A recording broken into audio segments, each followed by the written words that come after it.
Welcome to cricket Challengers Tamil channel. இந்த வீடியோவில் நம்ம அதை பத்தி பார்க்க போறோம் அப்படின்னா நம்மளுடைய ஆர்சிபியோட லேட்டஸ்ட் அதை பார்க்க போறோம். ஃபர்ஸ்ட் நம்மளுடைய டிம் டேவிடோட மான்ஸ்டர்ஸ் ஹிட்டிங் தலைவா இன்னைக்கு வந்து பாத்தீங்கன்னா அட்லைட் ஸ்ட்ரைக்கர்ஸுக்கு எகெயின்ஸ்டான மேட்ச்ல வந்து பாத்தீங்கன்னா பிபிஎல்ல 62 ரன் 28 பாலுக்கு மொத்தமா வந்து பாத்தீங்கன்னா 6 6 பவுண்டரிகள்னு போட்டு கொண்டு எடுத்துட்டாரு. ஸோ அதுவும் வந்துட்டு ஜெமி ஓவர்டன் அப்படிங்கிற சிஎஸ்கே பிளேயரோட ஒரே ஓவர்ல 26 ரன் 2 6. ஸோ டோட்டலி வந்து பாத்தீங்கன்னா அதுக்கப்புறம் ஒரு 3 ஒரு 4 ஒரு 6ன்னு சொல்லி தலைவன் வெளுத்து போட்டு கொண்டு போயிட்டாப்ல. 101 ரன்னுக்கு 4 விக்கெட் அப்படின்னு சொல்லி நல்ல ஒரு ஸ்டெடி ஸ்டார்ட் ஓப்பனிங்ல கிடைச்சதுக்கு அப்புறம் மிடில் ஆர்டர் வந்துட்டு ரொம்பவே ஸ்டம்பிளா இருந்தது. ஹோபர்ட் ஹரிகேன்ஸ் டீமுக்காக தான் ஆடிட்டு இருக்காரு நம்மளுடைய டிம் டேவிட். ஸோ இன்னைக்கு கண்டிப்பா வந்துட்டு ஹோபர்ட் ஹரிகேன்ஸ் இந்த கேமை வின் பண்ணுனா இதுக்கப்புறம் யாராவது வந்து பெருசா ஸ்டெப் அப் பண்ணி ஆடினாதான் உண்டு அப்படிங்கிற சிச்சுவேஷன்ல களமிறங்கினா நம்மளுடைய டிம் டேவிட் ஆரம்பத்துல இருந்து அதிரடி காட்டி 62 ரன் 28 பால்ல அடிச்சு போட்டு பறக்க விட்டாரு. ஸோ அது மட்டும் இல்லாம இந்த இடத்துல அவரோட பினிஷிங் எப்படி இருக்கு அப்படிங்கறதையும் நமக்கு வந்து காமிச்சிருக்காரு. டிம் டேவிட பொறுத்த வரைக்கும் இப்பதான் வந்துட்டு பிபிஎல்ல கொஞ்சம் கொஞ்சமா ஃபார்முக்கு வந்துட்டு இருக்காரு. ஸோ அது மட்டும் இல்லாம வந்து பாத்தீங்கன்னா முந்தானேத்து தான் வந்துட்டு நம்மளுடைய ஆர்சிபியோட அந்த ஒரு சைட்ல பாத்தீங்கன்னா ஜாக்கப் பெத்தால் அவரும் வந்துட்டு வேற லெவல்ல ஒரு பெர்ஃபார்மன்ஸ் கொடுத்திருந்தாங்க. ஸோ டோட்டலி இந்த 2 பேத்துல யாராவது ஒருத்தருக்கு தான் ஓவர்சீஸ் பினிஷர் அப்படிங்கிற அந்த ஒரு சைட்ல வாய்ப்பு கிடைக்கும். ஜாக்கப் பெத்தாலை பொறுத்த வரைக்கும் நேத்து வந்து அவருடைய மெய்டேன் பிபிஎல் 50 அப்படிங்கறத ஒரு ரன்ல மிஸ் பண்ணியிருந்தாரு. 49 ரன்னுக்கு அவர் வந்து அவுட் ஆயிருந்தார். ஸோ அது மட்டும் இல்லாம ஓவர் அப்படிங்கறது இப்ப பிபிஎல்ல போட ஆரம்பிச்சிருக்காரு ஜாக்கப் பெத்தால். ஸோ அதுவும் வந்து பாத்தீங்கன்னா ஒரு விஷயமா இருக்குது.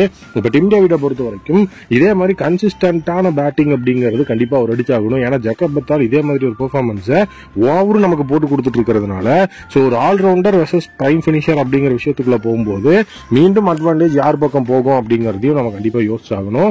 அதுவும் இந்த இடத்துல வந்து ஒரு சாலிடான விஷயமா இருக்கு. டிம் டேவிட் இப்போ வந்துட்டு நல்ல தரமான ஒரு நாக் ஆடி இருக்காரு. கண்டிப்பா ஆர்சிபிக்கு மிகப்பெரிய அட்வான்டேஜ். அந்த finisher role Jacob Bethell Tim David 2 பேத்துல யாருக்கு வாய்ப்பு கொடுக்கலாம் நீங்க நினைக்கிறீங்க அப்படிங்கறத கமெண்ட் செக்ஷன்ல மறக்காம கமெண்ட் பண்ணுங்க. சோ நெக்ஸ்ட் அப்டேட் ஐபிஎல் 2025 ஆர்சிபியோட ஒரு எக்ஸ்ட்ராக்டர் பிளேயரா வந்து இந்த இடத்துல வந்து மனோஜ் பங்கஜ் இருப்பாரு அப்படிங்கிற விஷயத்த இப்போ வந்துட்டு நம்மளுடைய சீகா அவர்கள் சொல்லியிருக்கிறாரு. மனோஜ் பங்கஜை பொறுத்த வரைக்கும் மகாராஜா T20 லீக்ல வந்து பாத்தீங்கன்னா தலைவர் 254 ரன் அடிச்சாரு. சோ அது மட்டும் இல்லாம தொடர்ச்சியா வந்து 4 ஆட்டங்கள் நாட் அவுட் அப்படிங்கிற லெவல்ல எல்லாம் இருந்திருக்காரு. 11 பாலுக்கு 34 அடிச்சு அதுக்கப்புறம் வந்துட்டு 57 ரன்ஸ் அப்படிங்கறதெல்லாம் பேக்கப்ல அடிச்சு வச்சிருந்தாரு. ஏப்ரல்ல தான் மகாராஜா T20 லீக் அப்படிங்கிறது நடந்தது. ஸோ அது மட்டும் இல்லாமல் இந்த தடவை மீண்டும் அதாவது ஆல்ரெடி இவர் வந்து ஆர்சிபி சைட்ல இருந்த பிளேயர் தான். ஸோ மறுபடியும் வந்துட்டு ஆர்சிபி சைடுக்குள்ளேயே வந்து இவர் வரும்போது கண்டிப்பா ஒரு எக்ஸ்பேக்டர் பிளேயரா இருக்கிறதுக்கு நிறைய சான்ஸ் இருக்கு. ஸோ இந்த தடவை வந்து ஆர்சிபி அவங்களோட எக்ஸ்பேக்டர்ல ஒரு புதிய வேல்யூ ஆடட் அடிஷனா இந்த இடத்துல வந்து கொண்டு வந்திருக்காங்க. அதுல எந்த விதமான மாற்று கருத்தும் கிடையாது. ஸோ மனோஜ் பங்கஜுக்கு பிரைமரி லெவன்ல வாய்ப்பு கிடைக்கணும் அப்படிங்கிறது நான் சொல்ல போறது கிடையாது.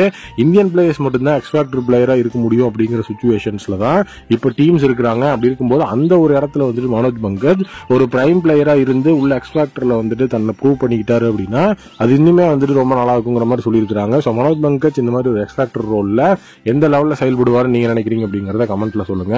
ஸோ நெக்ஸ்ட் அப்டேட் நம்மளுடைய டீம் இந்தியா இப்போ வந்து WTC ஃபைனல்ஸ்க்கு குவாலிஃபை ஆகாம வெளியேறி இருக்காங்க. ஸோ இதுல ஒரு இன்ட்ரெஸ்டிங்கான விஷயம் அப்படிங்கிறது நடந்தது.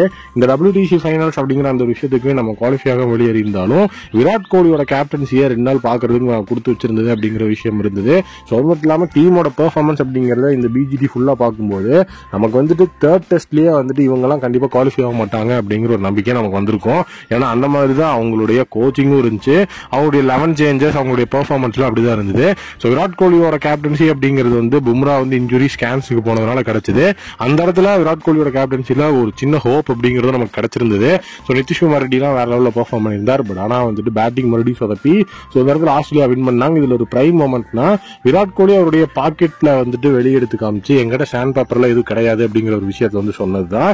எதுக்கு சம்பந்தமே இல்லாம இந்த விஷயத்த அவங்க சொன்னாங்க அப்படின்னு பாத்தீங்கன்னா சோ பும்ரா வந்து பாத்தீங்கன்னா நேத்து அவர் வந்து பவுலிங் போட்டுட்டு இருக்கும்போது அதாவது அவரோட பவுலிங் ஸ்டார்ட் பண்ணி ஓவர் போடும்போது பாத்தீங்கன்னா ஷூ அட்ஜஸ்ட் பண்ணுவாரு. அப்ப உள்ளுக்குள்ள இருந்து அவருடைய டோ கேப் அதாவது ஷூக்குள்ள வந்துட்டு டோ கேப் அப்படிங்கிற ஒரு விஷயம் இருக்கும். சோ அது வந்து வெளியே விழுகும். சோ அது வந்த உடனே இது வந்து சாண்ட் பேப்பர் அப்படிங்கிற விஷயத்த தேவையில்லாம அந்த இடத்துல வந்து ட்ரெண்ட் பண்ண ஆரம்பிச்சிருப்பாங்க. ஸோ அது ட்ரெண்ட் ஆன உடனே வந்து பாத்தீங்கன்னா ஸோ பும்ரா வந்து சாண்ட் பேப்பர் யூஸ் பண்றாரு அப்படிங்கிற ஒரு விஷயத்த பத்தி வைரல் ஆக்கிட்டாங்க.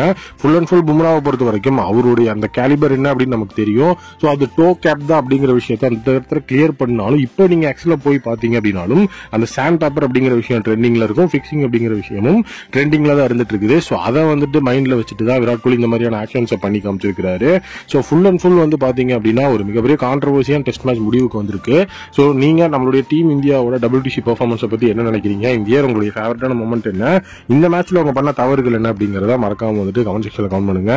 மீண்டும் மலர் புதியோட மீட் பண்றேன். Thank you, take care and bye bye.